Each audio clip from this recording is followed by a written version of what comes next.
तो दोस्तों नज़ारा टेक्नोलॉजी ने अपने Q2 के नंबर को डिस्क्लोज कर दिया है। तो चलिए देखते हैं क्या है Q2 के नंबर्स के अंदर, क्योंकि नंबर्स देखने में तो अच्छे लग रहे हैं, कैसे क्या है चलिए देखते हैं।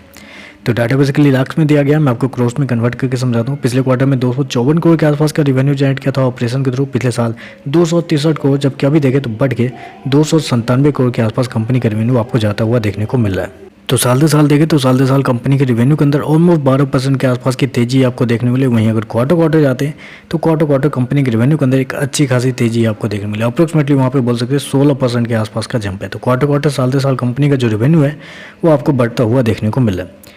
खर्चे की बात करते हैं, पिछले क्वार्टर में 237 करोड़ खर्च किए थे, पिछले साल 262 करोड़, जबकि अभी देखें तो कंपनी खर्चे 288 करोड़ के आसपास आपको देखने को मिले। तो कंपनी के खर्चे भी देखें तो कंपनी खर्चे इस क्वार्टर में थोड़े से ज़्यादा हो गए हैं। हालांकि देखें तो कंपनी थोड़े जगहों पे जैसे कि अदर एक्सपेंस है वहाँ पे कंपनी के द्वारा थोड़े से ज़्यादा खर्च किए हैं पिछले साल के कंपेयर में।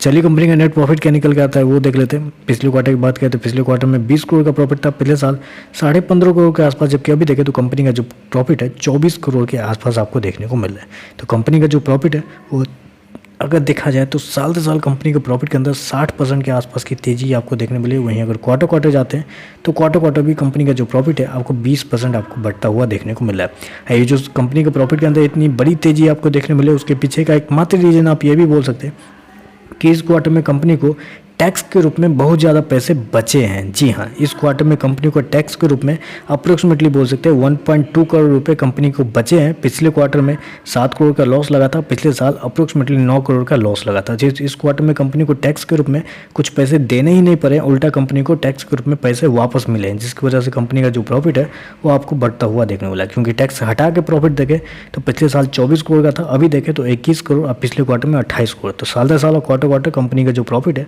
वो आपको टैक्स से पहले का गिरता हुआ देखने को मिल रहा है।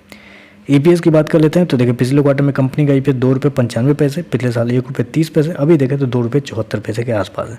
तो ईपीएस बेसिकली कंपनी के नेट प्रॉफिट के ऊपर कैलकुलेट किया जाता है। नेट प्रॉफिट के अंदर आपको टैक्स भी इंक्लूड किया जाता है, इसलिए आपको जो ईपीएस है बढ़ता हुआ देखने को मिला है। ओवरऑल देखें तो इस क्वार्टर के जो नंबर है रेवेन्यू वाइज बहुत शानदार है, रेवेन्यू के अंदर कोई दिक्कत वाली बात नहीं, लेकिन कंपनी ने अपने एक्सपेंस पर थोड़ा कंट्रोल नहीं किया है, जिसकी वजह से कंपनी का जो प्रॉफिट है वो आपको गिरता हुआ देखने को मिल रहा है। तो चलिए बस आज के लिए बस इतना ही। वीडियो पसंद आए तो लाइक कीजिएगा, साथ में साथ चैनल को सब्सक्राइब जरूर कीजिएगा। धन्यवाद।